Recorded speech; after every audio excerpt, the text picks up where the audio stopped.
Selamat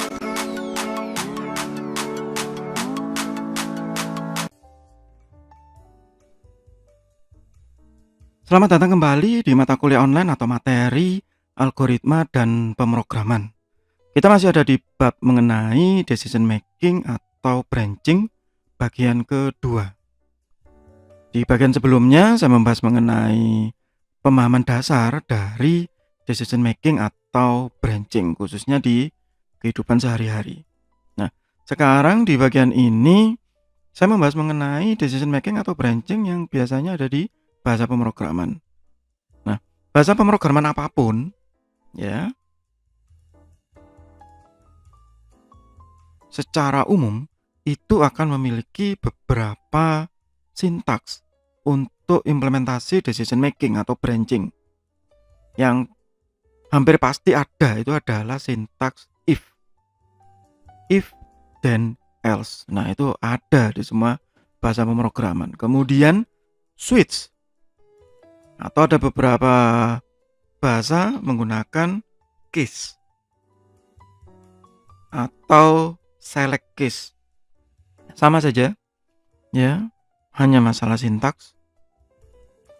Kalau if biasanya kita dikasih single satu baris yang kemudian bisa nested, bisa bersarang, bisa bertumpuk dengan if yang lain, atau kita dikasih dua opsi if ya, kondisi pertama kemudian else kondisi kedua. Tetapi kalau case maka kita bercabang secara majemuk atau jamak atau banyak dalam satu kondisi ya. Misalnya kalau if itu kita hanya dikasih pilihan masuk melalui pintu tersebut atau tidak masuk ya. Tetapi kalau switch atau case maka kita dikasih pilihan ada 3 pintu. Anda mau masuk ke pintu 1, ke pintu 2, atau ke pintu 3, itu switch atau case ya. Kemudian nanti ada conditional operator statement. Nah, conditional operator statement ini sebenarnya atau seharusnya Anda sudah mempelajari ini di matematika diskrit. Ada and, ada or, ada XOR, ada not ya, yang bisa dikombinasikan. Di beberapa bahasa pemrograman itu support atau masih mendukung sintaks go to atau pergi atau menuju ke bagian tertentu setelah kondisinya terpenuhi. Tetapi ada juga bahasa pemrograman yang tidak memiliki sintaks go to ya. Kalau ini opsional. Tetapi 3 yang pertama itu hampir dipastikan ada. These statements are not decision making statement. They are also called control statement as they control the flow of execution. Ya, sintaks decision making di bahasa pemrograman apapun itu sangat mudah dihafal. Ya, sangat mudah dihafalkan. Tidak sulit. Ya, yang sulit adalah mengeluarkan logika kita ya, yang sudah kita miliki, yang saya sebut di bagian pertama, bahwa otak kita itu luar biasa ya untuk keluar ke dalam pemrograman. Oke. Nah, seperti yang saya sebut di bagian awal dari kuliah ini, bahwa kesulitan saya terutama begitu mengajarkan algoritma pemrograman di masa-masa sekarang ini adalah karena hampir semua listing program itu ada di internet. Hampir semua solusi itu ada di internet. Kita tinggal searching. Beda dengan zaman saya yang memang gak ada internet. Ya kalau dikasih soal ya mau gak mau dipecahkan. Mencari buku aja sulit begitu. Ada mungkin ya bahasa Inggris, itu pun kalau di perpus hanya mungkin tersedia 2 atau 3, rebutan pasti. Ya. Searching yang paling ampuh adalah tanya ke kakak kelas yang sudah pernah mengerjakan. Itu pun belum pasti dijamin kebenarannya begitu. Tapi ya yang Anda hadapi sekarang ini berbeda. Contoh misalnya di algoritma pemrograman nanti di berikutnya ya, Saya tunjukkan misalnya Hanoi Tower gitu. Solution of Hanoi Tower. Nah, kalau itu dicari di internet, kita googling, ketemu semua listingnya. Tinggal milih mau pakai apa. Mau pakai Java, VB, C#, C++, Python, ada semua. Tinggal milih. Mau yang pakai animasi, yang mau pakai hanya komen, ya, ada semua. Sehingga tidak ada dalam tanda kutip apa ya, passion untuk mencari solusi. Lah sudah ada kok Pak gitu.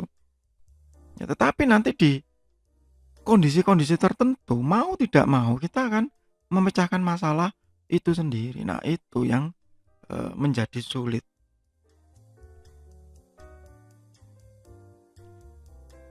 If statement is a powerful statement for decision making and is used to control the flow. Ya, jadi meskipun ini sederhana sintaksnya, tetapi faktanya pasti banyak yang kesulitan. Karena sebenarnya dia cuma dua gitu. Ya, if itu. Hanya if dan kondisi. Ini bahasa pemrograman apa saja, sama. It allows the computer to evaluate the expression first and depending on whether the value of the expression or condition is true or false. Sudah itu saja masalahnya.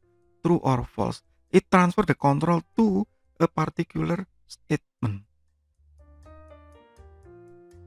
Nah, ini seperti tadi yang ya. Kalau kosong pinjam duit misalnya begitu. Saya lewati. The if statement can be implemented if for different form depending on the complexity of the condition to be tested. Ya, itu jenis-jenis if. Yang pertama adalah simple if. Jadi if kondisi pertama dipenuhi, sudah, titik. Maka dia melakukan sesuatu. Jika tidak, dilewati, selesai. Ya. Nah, ini biasanya menjadi dasar utama nanti kalau Anda yang mau mempelajari semacam decision support system, artificial intelligence, banyak yang menggunakan simple if malah. Tetapi kalau simple if ini dioptimalkan, maka akan menjadi sangat kuat ya, sangat powerful. Begitu. Yang kedua adalah if else. If dan else. Ini di semua bahasa pemrograman sama ya. Hanya sintaknya saja. Ada yang pakai tanda kurung kurawal, bracket, ada yang tidak, ada yang pakai titik koma, ada yang tidak, terserah ya. Dan karena sekarang editor pemrograman ya, IDE-nya itu sudah sangat canggih kok. Mereka sudah banyak yang menggunakan, mayoritas menggunakan autocorrect sudah dan autocomplete, sehingga sulit sekali kita mengalami salah sintak, itu sangat sulit.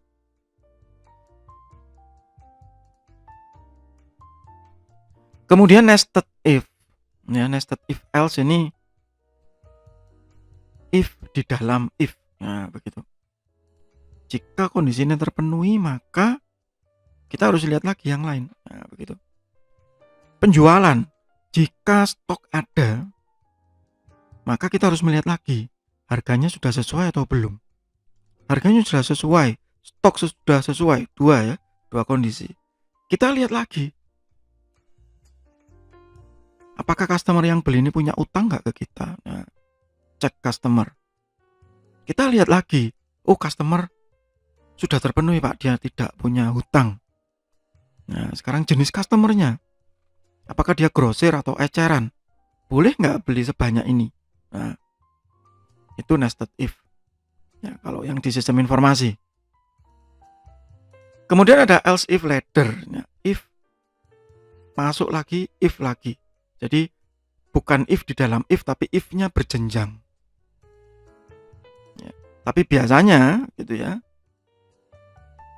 kita berhenti di level yang ketiga itu. Nah, secara umum pakai bracket Pak, ya sudah lah gitu. Nanti kalau di bahasa pemrograman kita tinggal mempelajari sintak kok. Ya, itu yang selalu saya tekankan dari awal, bahwa seperti sekarang begitu, kita tidak bisa ya fanatik kepada satu bahasa pemrograman.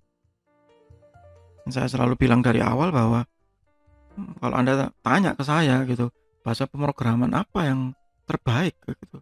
Ya bahasa pemrograman yang menghasilkan uang begitu. Ya. Anda dapat proyek apa? Anda juga nggak bisa ngotot ke yang ngasih proyek begitu. Atau Anda kerja di mana begitu. Anda kerja di perusahaan X, kemudian dia pakai VB.NET, terus Anda ngotot sampai ngeyel berdarah-darah gitu. Saya nggak mau pakai VB.NET. Apa itu? Bahasa apa? Bla bla bla segala macam. Kalau dia pakai, Anda nggak mau pakai itu, ya Anda keluar dari perusahaan itu. Selesai masalahnya. Atau Anda punya proyek, misalnya deal, kemudian beliaunya ngotot pakai Java. Jangan pakai Java, Pak. Ini kan sistem informasi, harusnya pakai ini, pakai ini. Ini kan pakai web. Mau Anda ngotot sampai gak karu-karuan, yang ngasih proyek pengen pakai itu kok. Ya sudah, selesai masalahnya. Tapi kan kita bisa milih, ya silakan milih begitu. Ya silakan memilih. Itu kenapa kalau di kelas saya pasti saya bebaskan. Ya, Anda mau belajar apa begitu. Lah sekarang kan saya belum punya proyek, ya silakan. Anda passionnya ada di mana? Toh nanti kalau Anda menguasai konsepnya, Anda mau pindah ke bahasa apapun silakan. Harusnya bisa. Karena konsepnya sudah matang. Anda mau pindah bahasa pemrograman, ya silahkan pindah sintaks, itu bisa dipelajari. Ada banyak tutorial. IDE yang saya sebut sebelumnya tadi sudah memiliki, ya mayoritas sudah memiliki fitur autocomplete, autocorrect begitu. Ya, kita tinggal menyesuaikan logikanya. Tetapi logika seperti ini yang jauh lebih penting begitu. Dan nggak usah muluk-muluk ya gitu. Wah, Anda pakai Excel aja bisa latihan if ini. Ya kan, pakai Visual Basic for Application. Apa ya, bahasa nggak jelas loh, bukan bahasanya, logikanya yang penting.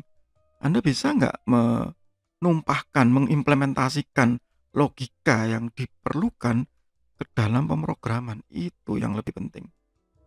Ya. Jadi nggak ada lagi fanatik bahasa pemrograman A, pemrograman B. Anda mau pindah-pindah silakan. Sesuai apa? Sesuai kebutuhan. Itu kalau saya.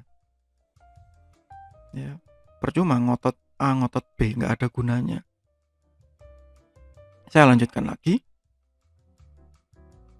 Nah, ini yang simple if ya. If the task condition is satisfied, then the statement block will be executed first.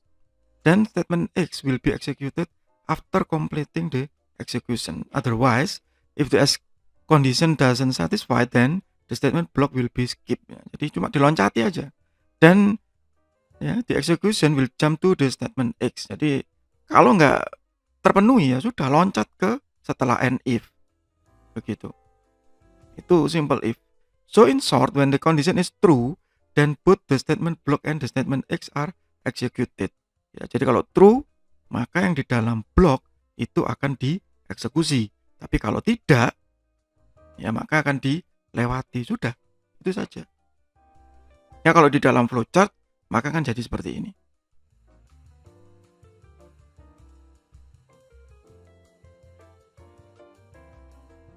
Jadi kalau sudah true, eksekusi, kalau false, sudah dilewati gitu saja. Ya. Bagaimana kalau true, Pak? Setelah dieksekusi ya, dia akan tetap mengeksekusi yang statement X. Ya. Misalnya tadi masuk pintu.